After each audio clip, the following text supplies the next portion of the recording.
King binakita mo na iba na yung tingin sa'yo ni Chuchay-Chay. Yung tingnan mo galit na yan sa'yo. Mamaya iihi na naman yan. O, yan na nga ba sinasabi ko? Pinalabas niya na yung bala niya. O, umihi na. Yan talaga pagka lumabas yung sobrang tapang na iihi. Buti nga hindi na yung itouch, kundi ihi lang.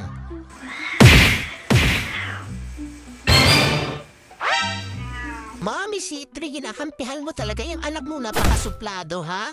Mapapalayas talaga kayo dito sa loob ng bahay ni Moma. Kayong mag-iina, nagkakampihan kayo.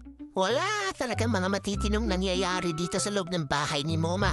Laging may gulo, laging may gulo. Halos lahat puro mga matatapa. Ewan ko ba sa nagmana ang ugali ng mga ito eh. Kaya ayan, Chay, dyan ka na lang muna sa case, anak, para hindi ka mapadtripa ng mga mag-iina. Chuchay, don't worry. Ako muna ang tagabantay mo dito, my loves. Protektahan kita, Chuchay-Chay, dahil ako ang bestie mo, okay? Salamat, Ate Bebang, ha? Come, Chay, teka, alis muna ako, Chay.